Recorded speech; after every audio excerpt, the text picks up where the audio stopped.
Các ga Lào Cai, Phú Thọ, Bắc Hồng, Lương Tài, Hải Dương Nam thuộc dự án thành phần 1 đường sắt Lào Cai Hà Nội Hải Phòng khởi công ngày 19 tháng 12 năm 2025.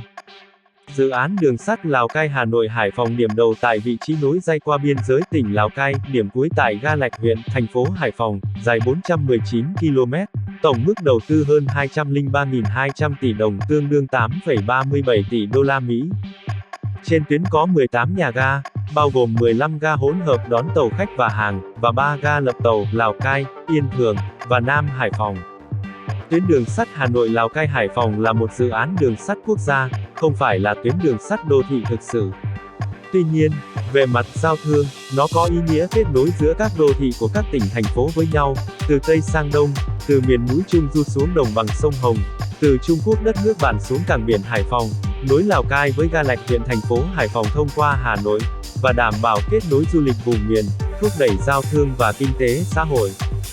Tuyến đường sắt sẽ có tốc độ thiết kế 160 km/h trên đoạn ga Lào Cai ga cảng Lạch huyện, 80 km/h cho đoạn Lào Cai các đoạn tuyến nhánh, 120 km/h đối với đoạn đi qua Hà Nội và đi trùng với đường sắt vành đai phía đông. Dự án bao gồm 10 dự án thành phần, ngoài 2 dự án xây dựng công trình còn có 7 dự án giải phóng mặt bằng và 1 dự án di rời hạ tầng điện, 7 dự án giải phóng mặt bằng đi qua 6 tỉnh thành, thu hồi diện tích đất 3.162 ha, tái định cư hơn 7.500 hộ. Chi phí giải phóng mặt bằng gần 36.000 tỷ đồng. Ngoài dự án thành phần 1 là đầu tư hạ tầng các ga trên tuyến khởi công vào ngày 19 tháng 12 năm 2025, dự án thành phần 2 xây dựng công trình đường sắt dài 417 km, dự kiến khởi công vào cuối năm 2026 và hoàn thành vào năm 2030. Đến nay, các bên đã cơ bản thống nhất hướng tuyến, vị trí ga với các địa phương, hoàn thành lập báo cáo nghiên cứu khả thi. Bộ Xây dựng đã họp thông qua báo cáo cuối kỳ để chủ đầu tư và tư vấn hoàn thiện. Ban quản lý dự án đường sắt đã cắm cọc giải phóng mặt bằng để bàn giao cho địa phương đối với các ga Lào Cai, Phú Thọ, Bắc Hồng, Lương Tài, Hải Dương Nam để khởi công ngày 19 tháng 12, đáp ứng kế hoạch theo chỉ đạo của Thủ tướng. Các dự án thành phần do Bộ Xây dựng chủ trì tổ chức thực hiện gồm: dự án thành phần 1, đầu tư hạ tầng kết nối các ga trên tuyến và quảng trường ga, sơ bộ tổng mức đầu tư khoảng 2.297 tỷ đồng. Dự án thành phần 2, đầu tư xây dựng công trình đường sắt, sơ bộ tổng mức đầu tư khoảng 155.503 tỷ đồng. Các dự án thành phần do Ủy ban Nhân dân các tỉnh thành phố có dự án đi qua chủ trì, tổ chức thực hiện trong công tác bồi thường, hỗ trợ, tái định cư, di rời hạ tầng kỹ thuật, gồm: dự án thành phần trên địa bàn tỉnh Lào Cai, sơ bộ tổng mức đầu tư khoảng 8.200 tỷ đồng. Dự án thành phần trên địa bàn tỉnh Phú Thọ, sơ bộ tổng mức đầu tư khoảng 12.363 tỷ đồng.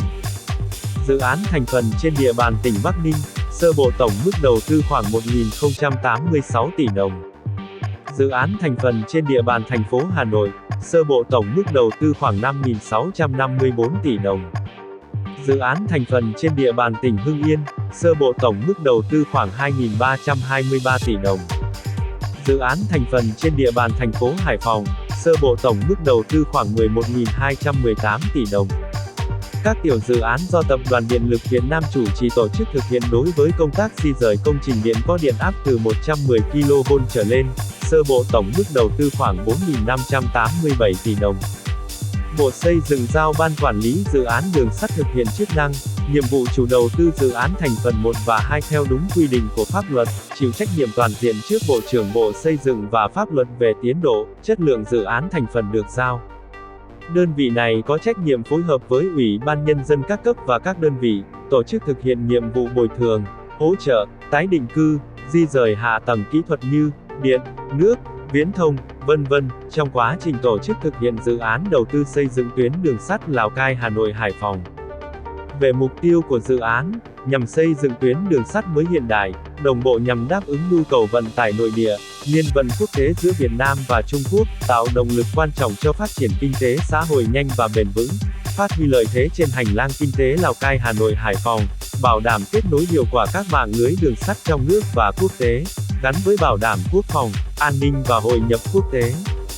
Công trình còn góp phần bảo vệ môi trường, đảm bảo trật tự an toàn giao thông, ứng phó với biến đổi khí hậu, thúc đẩy tiến trình công nghiệp hóa, hiện đại hóa đất nước, góp phần hiện thực hóa mục tiêu, nhiệm vụ theo văn kiện Đại hội đại biểu toàn quốc lần thứ 13 và các nghị quyết của Đảng.